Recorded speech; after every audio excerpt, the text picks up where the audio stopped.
Saúde os irmãos com a paz do Senhor, amém?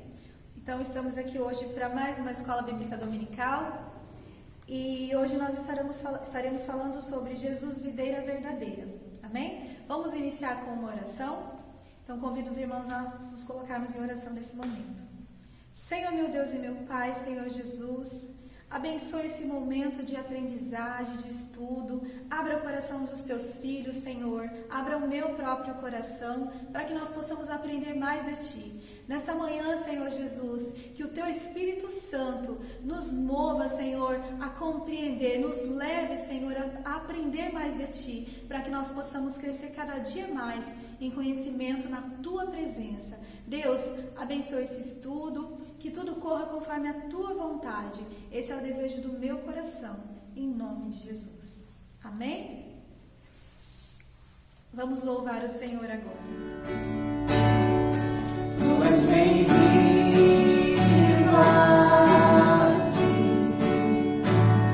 a casa é sua, pode entrar, ressacie de mim,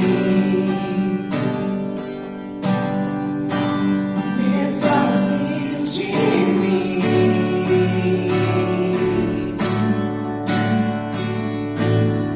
Sopra teu vento aqui,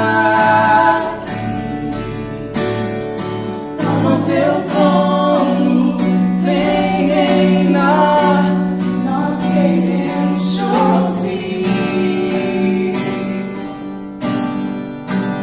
nós queremos te ouvir.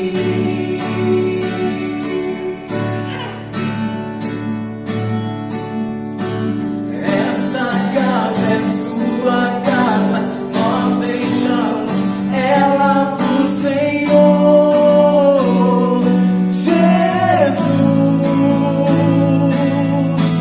essa casa é sua casa, nós deixamos ela pro Senhor.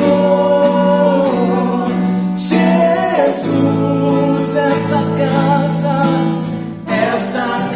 é sua casa, nós deixamos ela pro Senhor. Jesus, apareça e o teu nome cresça, enche esse lugar, enche esse lugar. Apareça e o teu nome cresça, vem me incendiar, vem me incendiar. Essa casa é sua casa, nós deixamos ela pro Senhor. Jesus, essa casa é sua casa, nós deixamos ela pro Senhor. Jesus, apareça, que o teu nome cresça, enche este lugar, enche este lugar. Apareça, que o teu nome cresça, vem me incendiar, vem me incendiar. Apareça, que o teu nome cresça, enche este lugar, enche este lugar. Apareça, que o teu nome cresça, vem me incendiar, vem me incendiar. Essa casa é sua casa, nós deixamos ela pro Senhor. Jesus, essa casa é sua casa, nós deixamos ela pro Senhor. Jesus,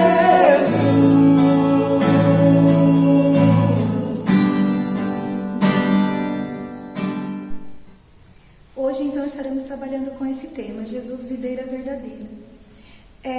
Os irmãos que queiram estar abrindo a Bíblia, abra lá em João 15:1.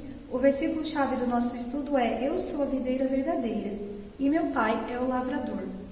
Por esse versículo nós já podemos compreender que, se nós somos uma videira, nos colocando ali na posição de filho, de servo, assim como Jesus se colocou, ele disse que ele era a videira verdadeira e que o Pai era o lavrador.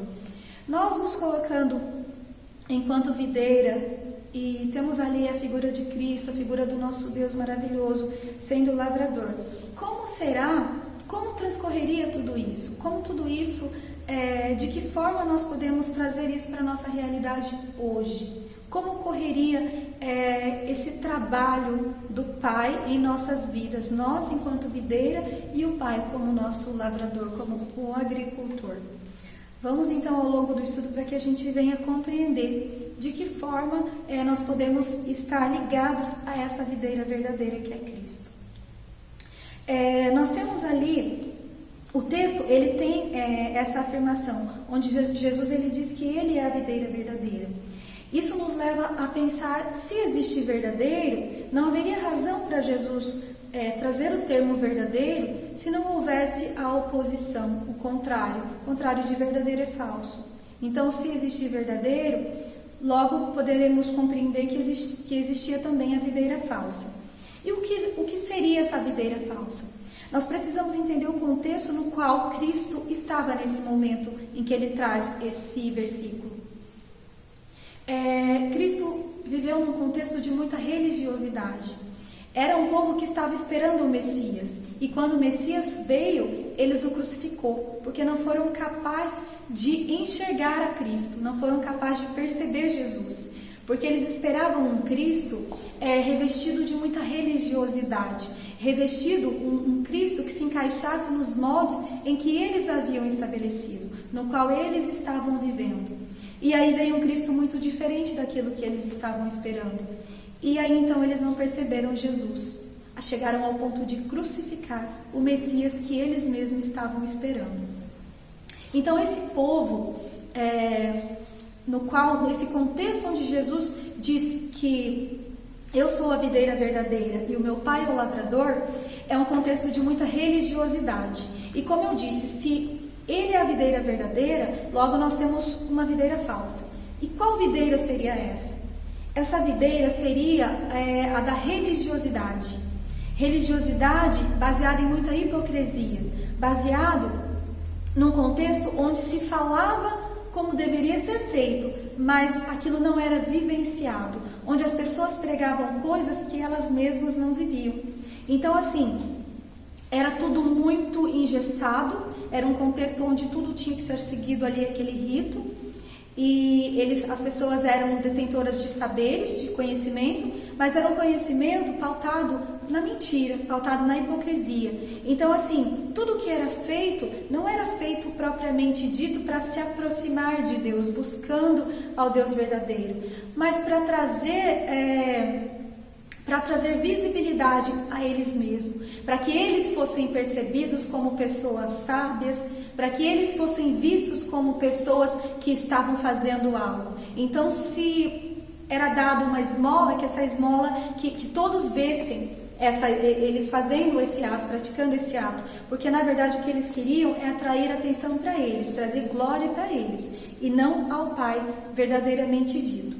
Nós temos aqui o texto em Mateus 23:4, se os irmãos quiserem abrir a Bíblia para poder estar me acompanhando, é Mateus 23, versículo 4, onde o texto nos traz assim: Eles atam fardos pesados e os colocam sobre os ombros dos homens, mas eles mesmos não estão dispostos a levantar um só dedo para movê-los.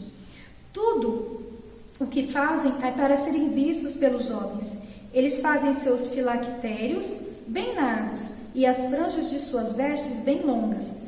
Gostam do lugar de honra nos banquetes e dos assentos mais importantes nas sinagogas, de serem saudados nas praças e de serem chamados de mestre. E nós sabemos que Jesus, ele veio na contramão disso. Jesus nasceu numa manjedoura. Não houve lugar na hospedaria para Jesus. Jesus não havia ali uma cadeira, um trono esperando para que ele se assentasse. Então Jesus, ele percorreu os lugares mais improváveis do ponto de vista dos sábios da época, dos grandes líderes religiosos da época. Jesus, ele foi levar o evangelho a quem precisava, a quem estava carente.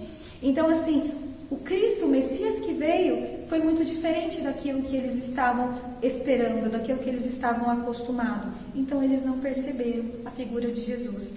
E como o texto nos mostra aqui em Mateus 23, o próprio Cristo falando que eles carregavam fardos muito pesados, que eles colocavam fardos muito pesados sobre os ombros dos homens, mas que eles mesmos não eram capazes de carregar. Ou seja, eu cobro de vocês uma postura, mas eu mesma não dou esse testemunho, eu mesma não sou capaz de seguir dentro daqueles moldes. Eu falo de algo que eu não vivo. Então isso, o nome disso é hipocrisia.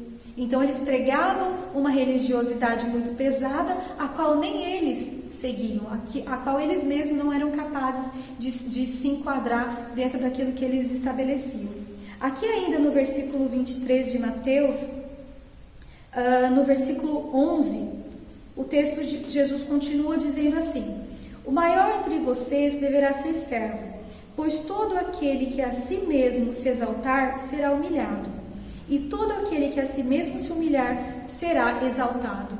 Então nós vemos que quando estamos servindo a Cristo, não há razão para o enaltecimento próprio, não há por que eu render glória a mim mesma, porque conforme nós vamos crescendo em conhecimento e graça na presença do Senhor, nós vamos percebendo que nós nada somos, que tudo é pela graça. E que na verdade não é por nós, é apesar de nós que tudo ocorre. É apesar de sermos falhos, é apesar de sermos fracos, Jesus ainda, o Espírito Santo ainda nos usa. Então, não se trata de nós, em nenhum momento o objetivo é trazer a glória para nós, e sim para Cristo, e sim para o nosso Deus verdadeiro, para que dessa forma Ele venha viver em nós, ao ponto de nós não sermos mais vistos, e ser vista a glória do Espírito Santo através da nossa vida. Esse é o objetivo, essa é a razão de buscarmos estar nessa videira verdadeira. Quando estamos conectados com a videira verdadeira, nós vamos ali sendo aparados, vamos ali sendo trabalhados pelo Espírito Santo, e nós vamos sendo modificados. E aí então o brilho do Espírito Santo vai refletindo, vai reluzindo na vida daquele servo de Deus. E nós não vamos viver de hipocrisia, nós não vamos viver de render glórias, de tentar buscar, atrair a glória para nós, mas tentar trazer as pessoas a compreender a graça que há em Cristo Jesus, a importância de estarmos diante do Pai, a importância de reconhecermos que nada somos e que tudo é por Ele e para Ele. Amém?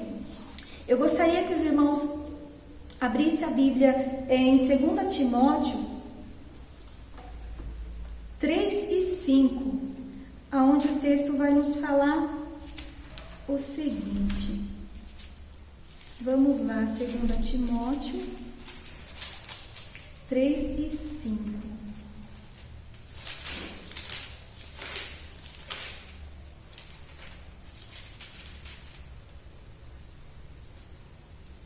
Capítulo 3, versículo 5. Vamos lá ver o que a palavra do Senhor tem para nós, amém? Sem amor pela família,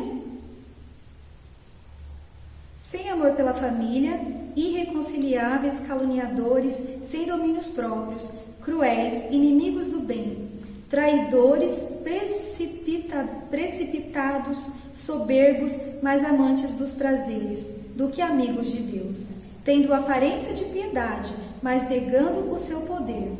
Afaste-se desses também.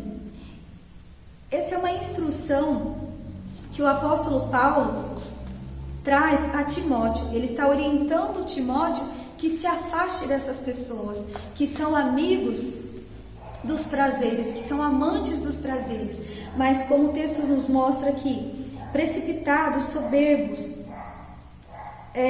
mais amantes dos prazeres do que amigos de Deus, tendo aparência de piedade, mas negando o seu poder.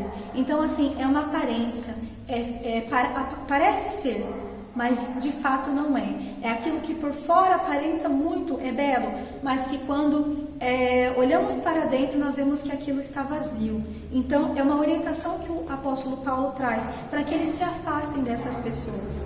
Então, assim, nós vemos aqui numa orientação do apóstolo para que nós venhamos nos afastar desse tipo de comportamento, esse comportamento hipócrita, que nós venhamos tentar todos os dias nos distanciar desse tipo de atividade, tentar não praticar ao máximo possível a hipocrisia, tentarmos sermos de fato corações quebrantados, corações contritos à presença ao Espírito Santo, abertos à presença ao trabalhar do Espírito Santo, porque aí sim estaremos ligados na videira verdadeira, para que sejamos ali podados, transformados, para que nós venhamos ser trabalhados dia após dia, para que nós venhamos de glória em glória nos parecer mais com Cristo do que com nós mesmos. Amém? Vamos seguindo o nosso estudo, vamos abrir lá em Mateus 3:8, novamente, vamos lá.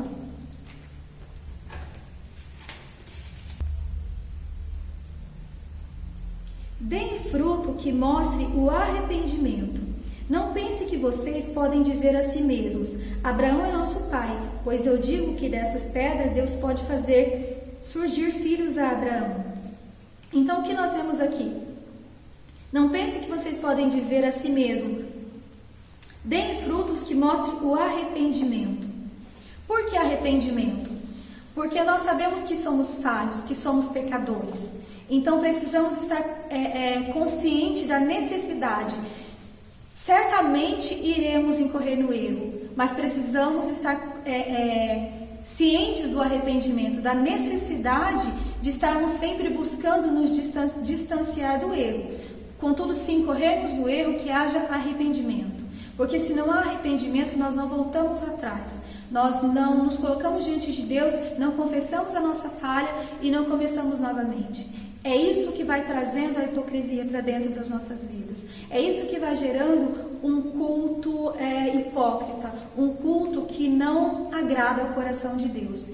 E não é isso que nós queremos. Nós queremos para as nossas vidas um coração cheio da presença do Pai, amém? Cheio do Espírito Santo de Deus. Então eu trago para vocês quais seriam as características dessa videira que não está ligada à videira verdadeira. Aquela pessoa que segue a voz do próprio coração, aquela pessoa que não está sensível à voz de Deus. Isso seria o fruto de uma pessoa que não está conectada à videira verdadeira, porque ela é boa o bastante, ela é capaz o suficiente para fazer, para dominar, para direcionar a sua vida. Ela não precisa, ela não entende a necessidade desse quebrantamento, desse arrependimento, de confessar ali as suas práticas, os seus erros e voltar atrás, estar ali sempre recomeçando com Cristo, porque quando nós nos arrependemos, quando nós confessamos ali os nossos erros e nos arrependemos, Deus, Ele nos perdoa e nós começamos ali uma nova caminhada com o Pai. Então precisamos estar, não sermos essa videira, estar conectada a essa videira falsa, mas conectada à videira verdadeira, que é Cristo, amém? Vamos abrir lá em Jeremias, onde a palavra do Senhor, ela nos traz Jeremias 17:9. A palavra do Senhor vai nos falar assim. Vamos lá, Jeremias 17:9. O coração é o mais enganoso que qualquer outra coisa, e sua doença é incurável. Quem é capaz de compreendê-lo? Nós vamos ler até o versículo 10, tá? Eu sou o Senhor, que sonda o coração e examina a mente, para recompensar a cada um de acordo com a sua conduta, de acordo com as suas obras. Então nós vemos aqui que o coração, ele é enganoso. E que nós precisamos estar atentos, porque o Senhor sonda o nosso coração e examina a nossa mente. Então, às vezes, pode ser que o outro não tenha visto, que ninguém tenha visto. Mas Deus, Ele sonda o nosso coração. Deus, Ele sonda a nossa mente. Então, como a própria palavra de Deus aqui nos mostra, que que o nosso coração é enganoso, nós não podemos segui-lo, nós precisamos estar sensíveis à voz do Espírito Santo, porque é Ele que vai nos direcionar, é Ele que vai nos ajudar a nos afastarmos do pecado e, em contrapartida, irmos nos achegando cada vez mais a Deus. Então, assim, é a busca do Espírito Santo que vai fazer essa diferença na nossa vida e que vai nos levar a essa proximidade com Deus. Amém? E aí, então, nós vamos viver uma vida cristã pautada na verdade, na videira verdadeira. Porque a pessoa que está conectada a uma videira falsa, ela vai dar fruto de rebeldia, infidelidade, desobediência. Nós sabemos que a desobediência é algo que desagrada muito o coração do nosso Pai.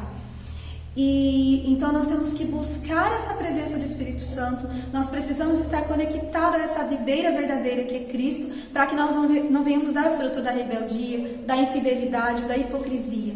Porque assim nós estaremos nos distanciando de Deus.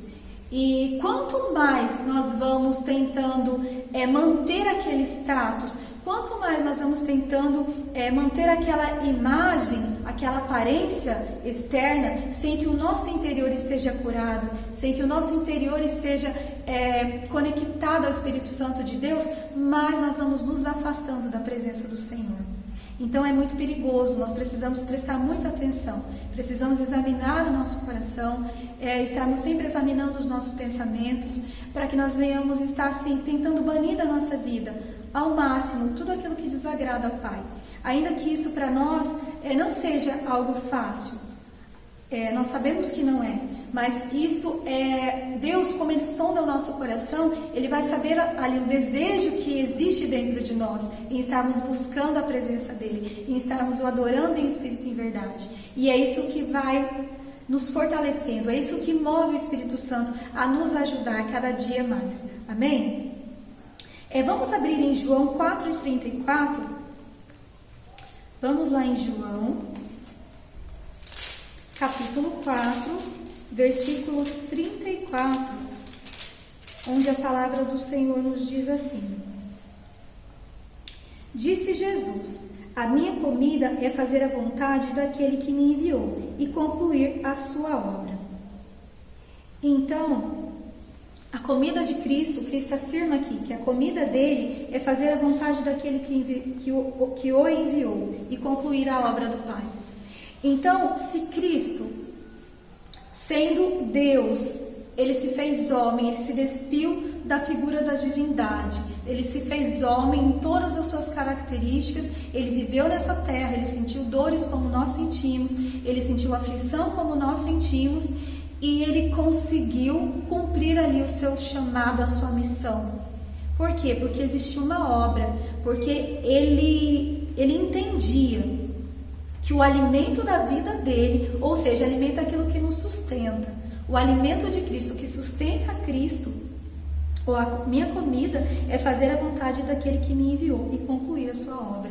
Então, ou seja, aquilo que sustentava o Cristo era fazer a vontade do Pai. Então nós precisamos nos aproximar ao máximo que conseguirmos desse posicionamento de Jesus, porque assim vamos estar fazendo a vontade do Pai, assim vamos estar conectados à figura da videira verdadeira.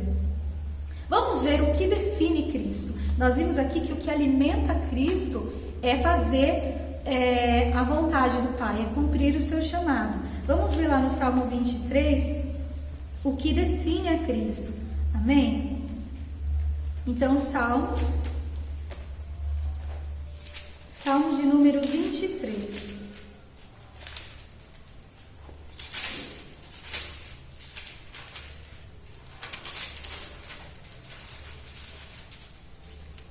Vamos lá. O Senhor é o meu pastor, de nada terei falta. Em verdes pastos me faz repousar e me conduz a águas tranquilas. Restaura-me o vigor, guia-me nas veredas da justiça, por amor do seu nome. Mesmo quando eu andar por um vale de trevas e morte, não temerei perigo algum, pois tu estás comigo, e tua vara e o teu cajado me protegem. Preparas um banquete para mim, à vista dos meus inimigos. Tu me honras, ungindo a minha cabeça com óleo, e fazem transbordar o meu cálice. Sei que a bondade e a fidelidade me acompanharão todos os dias da minha vida, e voltarei à casa do Senhor enquanto eu viver. E voltarei à casa do Senhor enquanto eu viver. Então nós vemos aqui que o que define a Cristo é o Pai, amém? O Senhor é o meu pastor. Então assim, o que define Cristo é o Pai, é Deus. E nós precisamos também estarmos buscando essa definição para as nossas vidas. Nós vemos que não se trata, em nenhum momento, Cristo ele está falando assim, das obras dele. Ele não está falando sobre ele, mas ele está falando de quem o governa, de quem o direciona. E isso faz toda a diferença.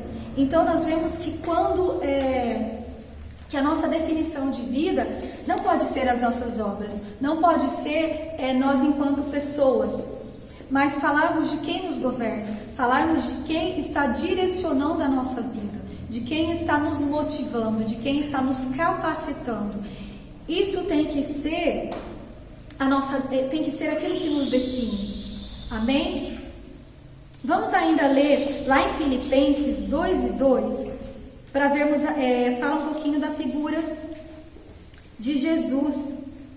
Fala sobre o sacrifício de Jesus na cruz. Então, Filipenses 2:2. Completem a minha alegria, tendo o mesmo modo de pensar, mesmo amor, um só espírito e uma só atitude. Nada faça por ambição egoísta ou por vaidade, mas humildemente considere os outros superiores a você mesmo. Cada um cuide não somente dos seus interesses, mas também dos interesses dos outros. Sejam atitudes de vocês a mesma de Cristo. Por quê? Porque Cristo, ele não cuidou apenas do interesse dele, da vontade dele. Ele se fez homem, ele padeceu, ele sofreu, ele levou sobre si as nossas dores, ele levou sobre si as nossas transgressões. Ele morreu, morte de cruz, uma morte considerada humilhante para a época dele, ali naquele contexto em que ele viveu. Então nós vemos uma situação onde Cristo, ele levou sobre ele culpas que ele mesmo não tinha. E olha que interessante o que a palavra diz aqui. Cada um cuide não somente dos seus interesses, mas também dos interesses dos outros. E ainda, no versículo anterior, nada façam por ambição egoísta ou por vaidade, mas humildemente considerem os outros superiores a vocês mesmos. É interessante quando ele diz que nada façamos por vaidade, porque nós somos seres humanos e o ser humano, ele tem isso muito arraigado a ele. É complicado, é muito difícil para o ser humano se afastar da vaidade.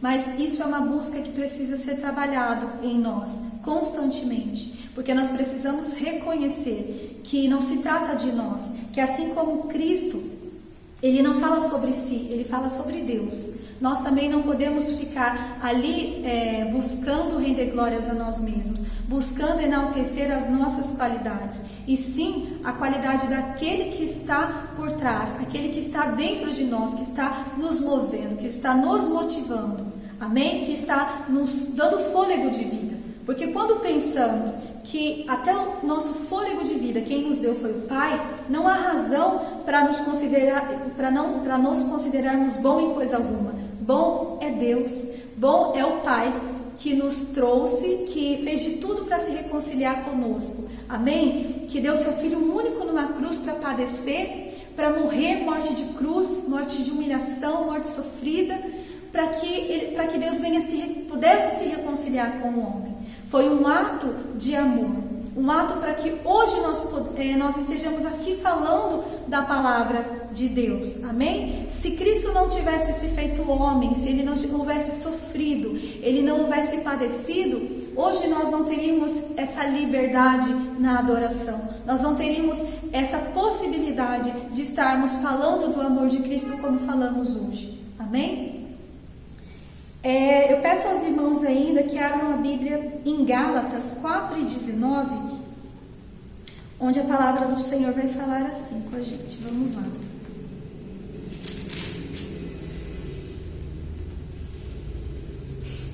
Gálatas 4:19, amém? Vamos lá. A palavra do Senhor diz assim: Meus filhos, novamente estou sofrendo dores de parto por sua causa, até que Cristo seja formado em vocês. Eu gostaria de estar com vocês agora e mudar o meu tom de voz, pois estou perplexo quanto a vocês. Meus filhos, novamente estou sofrendo dores de parto por sua causa, até que Cristo seja formado em vocês.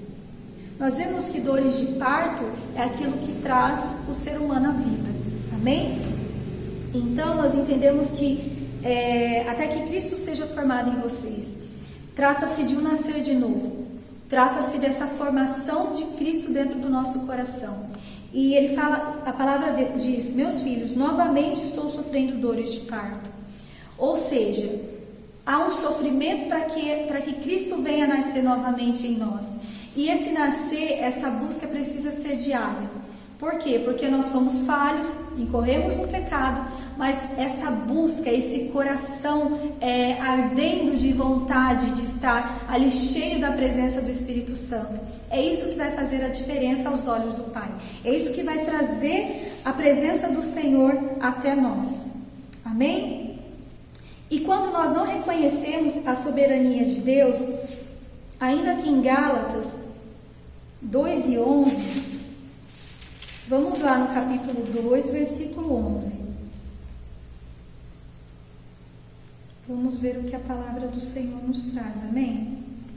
Então, Gálatas, capítulo 2, versículo 11. Quando, porém, Pedro veio a Antioquia, enfrentei face a face, por sua atitude condenável, pois antes de chegarem alguns da parte de Tiago, ele comia com os gentios. Quando, porém, eles chegaram, afastou-se e separou-se dos gentios, temendo que eram de circuncisão. Então, nós vemos aqui um ato de hipocrisia de Pedro. Ele estava ali, mas quando ele temeu, quando ele estava numa posição que ele pudesse ele ser julgado, ele se afastou. Então, nós vemos uma situação de hipocrisia. E é uma situação que nós temos que nos afastar. Porque não importa aquilo que estamos fazendo, se existe alguém ali olhando, se existe um irmão que está vendo, se existe um superior que está vendo, a presença do Pai, Deus está conosco e Ele está vendo. Então, assim, não há por que nós nos escondermos do homem e não nos escondermos de Deus. Não há como nos escondermos de Deus, amém? Então, ou seja, de que vale eu esconder do homem? Eu faço, se o homem não está vendo, tudo bem, mas diante dos olhos do homem eu me escondo, eu mudo ali a situação. Então, de nada vale, isso é hipocrisia. E Deus está vendo, o Espírito Santo ele se afasta desse coração, porque nós vemos ali uma situação em que a pessoa não está com o coração conectado verdadeiramente à videira, está conectado a uma videira falsa. Então, esse tipo de comportamento, ele precisa ser abolido ao máximo das nossas vidas. Se você incorre no erro, volte atrás, peça perdão, busque a presença de Deus, porque Deus, Ele perdoa, o nosso Deus é um Deus de perdão. E tente se afastar ao máximo desse tipo de comportamento. Amém? Deus, nós vemos aqui, então, através dessas passagens, que há uma busca da parte de Deus em sempre construir um relacionamento, uma intimidade com o homem. Esse sempre foi o foco principal do nosso Deus. O objetivo dele é construir um relacionamento de intimidade conosco. E nós vemos que em muitos momentos, no contexto bíblico, nós vemos que muitos foram os tropeços dos homens de Deus, homens usadíssimos por Deus, mas que em muitos momentos incorreram em achar que o que Deus queria era a obra, era vamos dizer assim, eram os frutos propriamente dito. Mas na verdade, o que Deus estava o tempo todo buscando era ter intimidade com o homem. E até nos dias de hoje, quando o Senhor nos manda o Espírito Santo, o ajudador, é para que nós tenhamos uma facilidade em nos aproximarmos de Deus, porque o tempo todo o objetivo do Pai é se aproximar de nós, ter essa vida constante, é que nós venhamos estar nessa vida constante com Ele. Nunca se tratou de obra, e sempre dessa vida com Deus. E nós, enquanto servos de Deus, nós precisamos compreender isso, nós precisamos entender isso e praticarmos. É a prática diária que vai construindo essa vida, essa intimidade com Deus. É termos vida com Deus, tempo a sós com Deus. Às vezes nós vivemos uma falsa religiosidade, porque muitas são as pessoas que pensam assim: mas eu vou à igreja. Mas não basta, é preciso construirmos uma vida com Deus, um relacionamento íntimo e pessoal. Cada pessoa precisa ter ali um tempo a sós com Deus, um devocional com Deus, porque é isso que vai nos ajudando a nos aproximar dele cada dia mais, que vai nos ajudando a compreender o que Deus realmente quer de nós. Nós temos na figura de Davi, um homem que foi considerado por Deus um homem segundo o coração de Deus. Mas em contrapartida nós sabemos que Davi, por muitas vezes ele tropeçou. Ele foi um homem falho, as obras dele nem sempre foram perfeitas.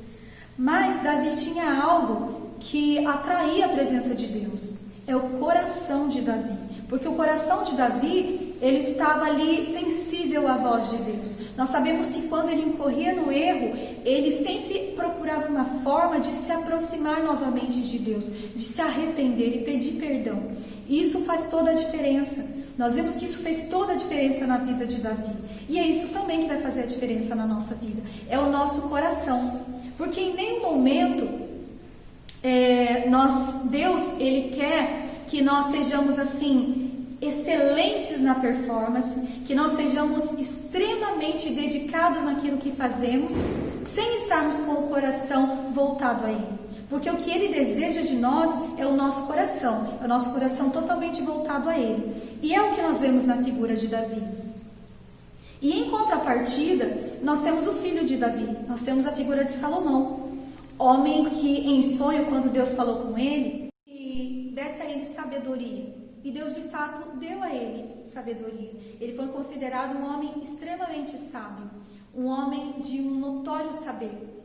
A palavra de Deus diz que as pessoas vinham de todos os lugares para ouvir Salomão discorrer sobre os mais variados assuntos, sobre os mais variados temas. Ele conseguiu, com a sabedoria dele, muitos feitos improváveis para a época dele. Ele conseguia articular com as pessoas de forma a evitar muitos conflitos. Tamanha era a sabedoria dele.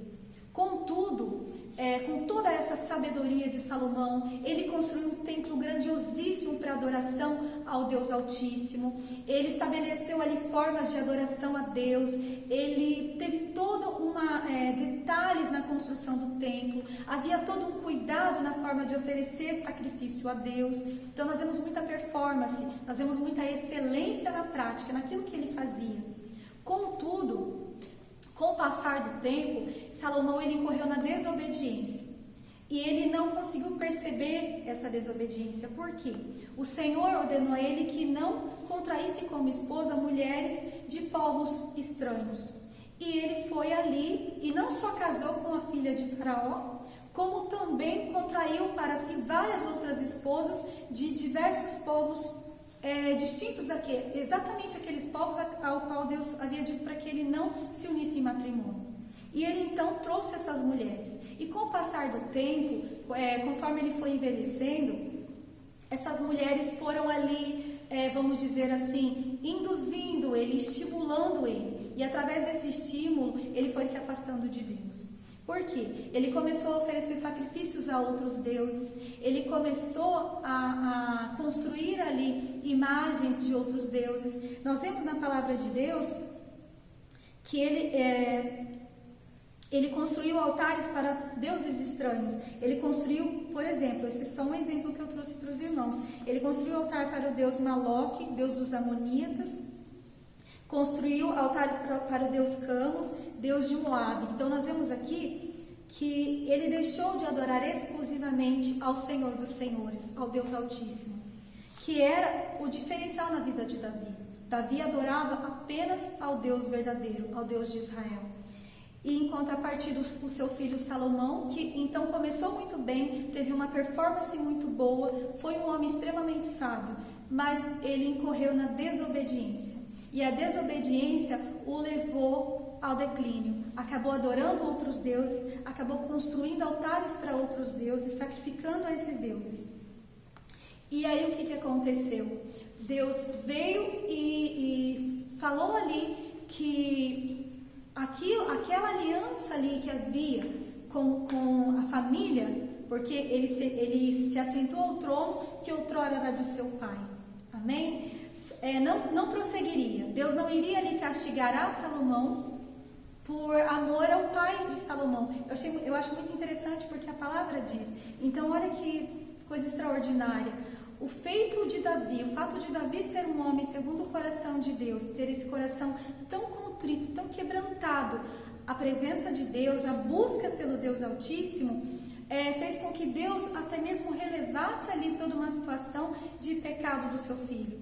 Contudo, Deus fala que não se estenderia aos filhos dele. Então o trono seria tirado dos filhos de Salomão e não de Salomão. Salomão faleceu ali, sendo rei, contudo os filhos dele não iriam ali governar como ele havia governado. Por conta dessa falha de Salomão, por conta desse tropeço em desobedecer uma ordem de Deus, foi dito a ele que não contraísse matrimônio com mulheres de povos que adorassem a outros deuses, e o fato dele ter desobedecido o levou, com o passar do tempo, a incorrer nesse pecado, um pecado que aos olhos de Deus foi algo gravíssimo, amém? E fez com que a família dele, então os filhos dele, não pudessem ali herdar o trono, como ele herdou de seu pai.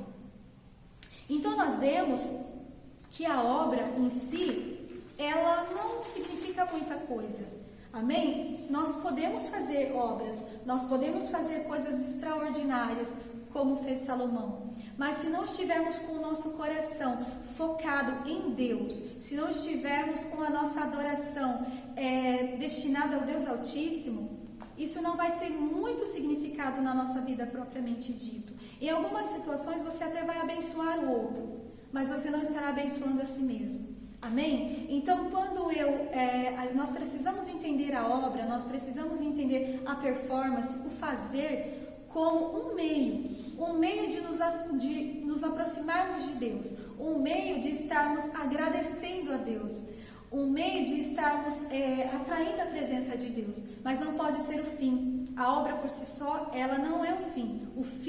O objetivo da obra é buscar a Deus. O objetivo da obra é atrair a presença de Deus, atrair a presença do Espírito Santo para as nossas vidas, mas não é um fim em si mesmo. O fim é a presença do nosso Deus. O fim é o nosso coração cheio da presença do nosso Pai.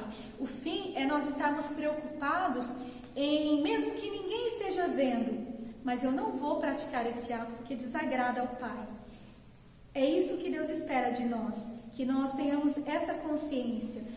E se de fato não for possível incorrermos no erro, que nós venhamos nos arrepender e venhamos pedir perdão a Deus e começarmos tudo de novo.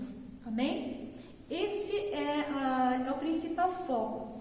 Não podemos de forma alguma entender a obra como um fim. A obra é apenas um meio. É um meio que encontramos de agradecer, de adorar o nosso Deus, de enaltecer o nome do nosso Deus e de servir ao outro. Porque estamos aqui também para servir. Assim como Jesus serviu, nós estamos aqui para servir.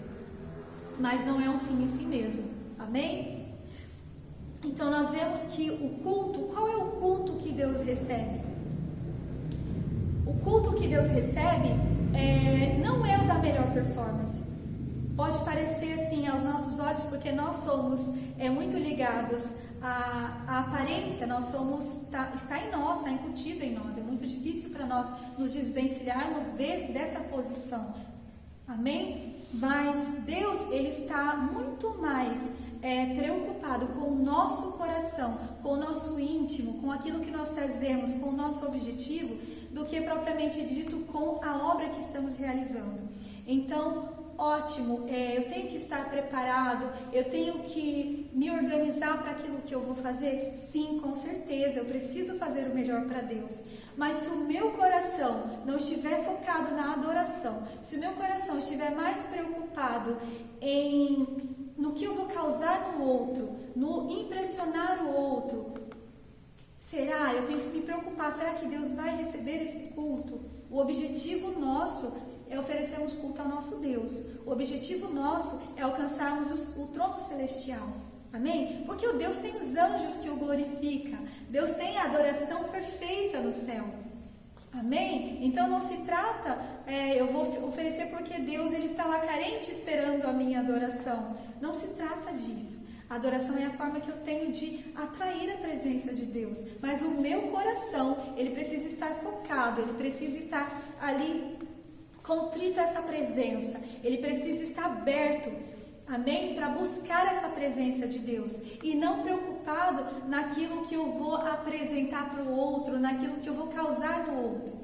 O objetivo é aquilo que trazemos dentro do nosso coração. Essa presença que nós buscamos no secreto e que vai ali expandir quando estamos diante das pessoas. Amém? Então, o que vai fazer a diferença quando eu estou prestando culto a Deus? É a minha vida com Deus, é a minha caminhada com o Pai. É isso que vai fazer a diferença. É isso que vai trazer o brilho àquilo que eu estou fazendo. E não a minha performance, não a minha qualificação. Amém? Eu posso trazer aqui para os irmãos o meu conhecimento enquanto pessoa, o meu conhecimento ali, eu estudei, eu trouxe eu trago para os irmãos, vamos dizer assim, um currículo. Amém?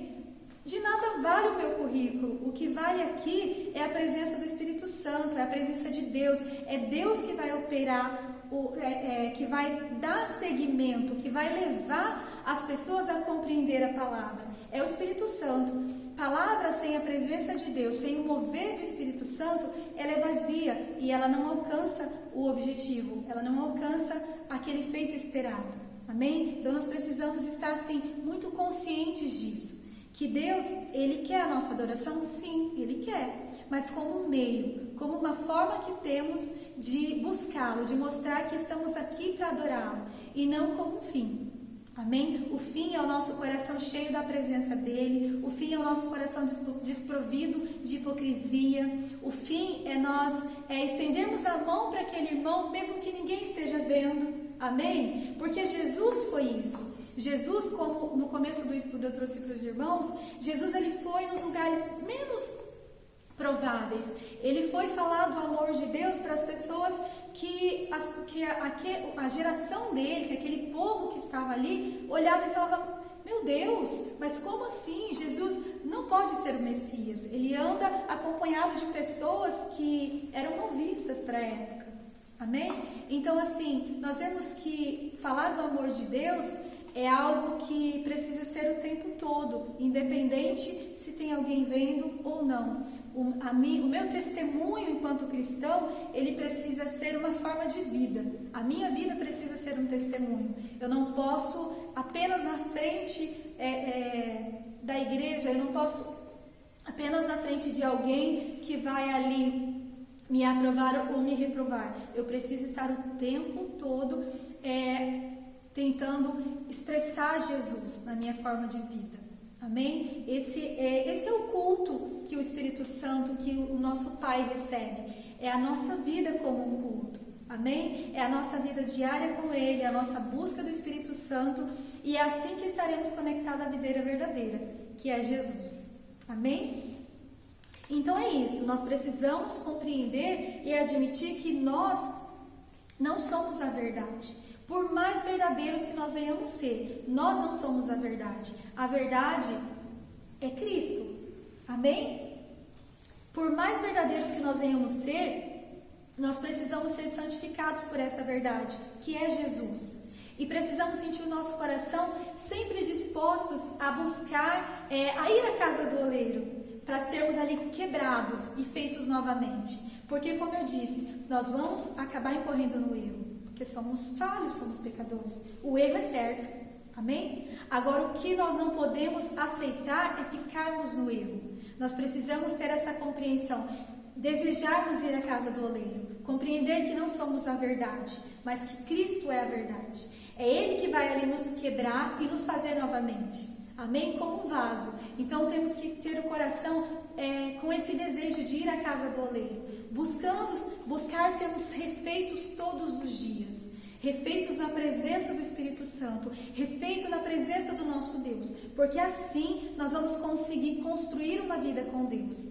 E quando nosso Pai retornar para nos buscar, nós não vamos estar ali como aquele povo que o Messias veio e eles nem perceberam que o Messias que eles esperavam estava ali, porque eles estavam tão arraigados à hipocrisia, à religiosidade, à performance, que não foram capazes de reconhecer o Messias. Amém? O nosso objetivo maior é morar com o nosso Deus maravilhoso. Então, assim, é essa conexão, é essa vida com Deus que vai fazer a diferença na nossa busca diária e nessa tentativa de estarmos sempre conectados à videira verdadeira, que é Cristo Jesus. Amém? Então, vamos fazer uma oração para encerrarmos, esse estudo bíblico. Eu espero que os irmãos tenham compreendido, espero que tenha sido de crescimento para os irmãos. A palavra do Senhor, ela se faz nova todos os dias. Então, ainda que seja um tema que não traga tanta novidade, mas eu creio que o Espírito Santo, ele opera e fala ao coração dos irmãos. Vamos fazer uma oração, amém?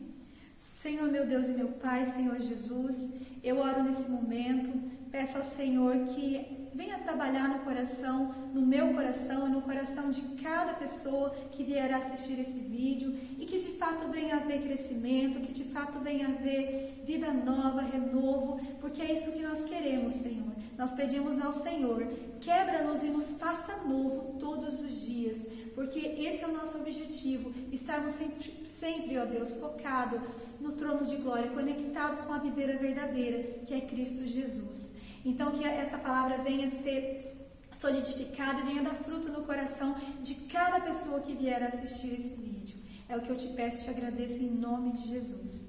Amém? Que os irmãos tenham um domingo abençoado na presença do Pai e que possamos estar logo mais à noite todos reunidos no nosso culto. Aqueles que não podem estar vindo à igreja, que estejam acompanhando a live, vai ser bênção, o Espírito Santo vai manifestar, a glória do Senhor vai ser derramado sobre nossas vidas. Amém? Tenham todos um bom domingo na paz do Senhor.